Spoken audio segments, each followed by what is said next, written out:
কি ইস্যু নিয়ে ভাই লড়াই করবে? নোয়াপাড়াকে বাঁচাতে হবে। নোয়াপাড়ার শিক্ষা, নোয়াপাড়ার স্বাস্থ্য, নোয়াপাড়ার সংস্কৃতি, নোয়াপাড়ার বেকার যুবক যুবতীদের কর্মসংস্থান, সর্বোপরি পঞ্চায়েত পৌরসভায় যেভাবে ভোট লুট হয়েছে, দুর্নীতি এবং নোয়াপাড়ার যে সম্প্রীতির পরিবেশ ছিল সেই সম্প্রীতির পরিবেশ রক্ষা করতে হবে। ব্যারাকপুর ক্যান্টনমেন্টে 10 বছর নির্বাচন হয় না, ওখানে নির্বাচন করার দাবি নিয়ে আমাদের এবারে ভোটে নেওয়া। গঙ্গার বাঁধ ভেঙে গেছে, বন্যা প্লাবিত হওয়ার আশঙ্কা যে কোনো মুহূর্তে, নদীতে দূষণ, খালগুলো সংস্কার করা হয় না, Ichapur rifle factory, metal factory বেসরকারিকরণ হয়ে যাচ্ছে। সেই বেসরকারিকরণ রুখে দেওয়ার জন্য সিপিআইএমের জেতা এবং আওয়াজতলটা অত্যন্ত জরুরি। আমরা এবং শূন্য পদে নিয়োগ করতে হবে। যেভাবে খেলার মাঠগুলো রক্ষণাবেক্ষণের অভাবে ধ্বংস হয়ে গেছে, রাস্তাঘাটের জরাজীর্ণ অবস্থা, সব মিলিয়ে নোয়াপাড়ার অবস্থা খুব খারাপ। সেই নোয়াপাড়াটাকে বাঁচাতে হবে, রক্ষা করতে হবে। নোয়াপাড়া 5 বছর বিধায়ক ছিল না বললেই চলে। নোয়াপাড়ার বিধায়কের কণ্ঠস্বর কেউ কোনোদিনও বিধানসভায় শোনেনি। নোয়াপাড়ার জন্য কোনো কারখানা করেছেন বা কোনো প্রকল্প আদায় করে নিয়েছেন আমরা শুনিনি। এর আগে 2018 সালে দখল করে বিধায়ক হয়েছিল সুনীল সিং, সে একই কেস। তারপরে সে আবার তৃণমূল হয়ে গেল।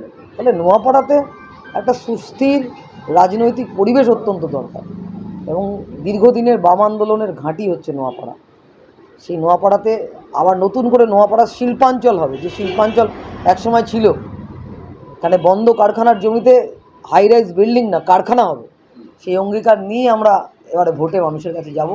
মানুষ যদি সিপিআইএমকে জেতায় তাহলে শক্তিশালী বিরোধী কণ্ঠস্বর শোনা যাবে বিধানসভায়। এবং আমরা মনে করছি যে নোয়াপাড়ার মানুষের কণ্ঠস্বর বিধানসভায় পৌঁছানো অত্যন্ত জরুরি।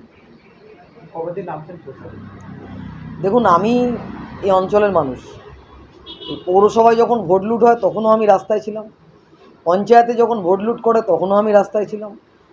কয়েকদিন আগে আমাদের শিউলি মোহনপুর পঞ্চায়েতের নোয়াই খাল সংস্কারের দাবিতে রাস্তায় ছিলাম, পচা খাল, ইছাপুর খাল সংস্কারের দাবিতে আন্দোলন ছিলাম, Ichhapur rifle factory, metal factory বাঁচাও এই দাবিতে আন্দোলন ছিলাম।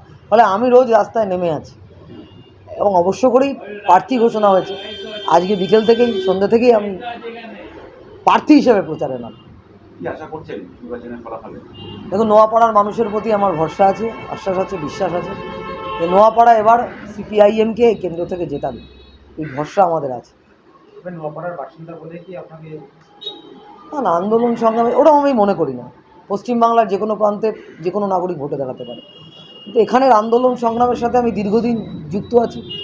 পার্টিতে, আমাদের পার্টিতে তো ওরকমভাবে এ দল ঘুরে আসা লোক ক্যান্ডিডেট হয় না। এবং সিপিআইএমের একজন কর্মী হিসাবে বেশ কয়েক বছর ধরে কাজ করছি। পার্টি মনে করেছে যে আমার নোয়াপাড়ায় দাঁড়ানো উচিত, পার্টি আমাকে দাঁড় করিয়েছে। পার্টি যখন যে দায়িত্ব দিয়েছে সে দায়িত্ব পালন করার চেষ্টা করি।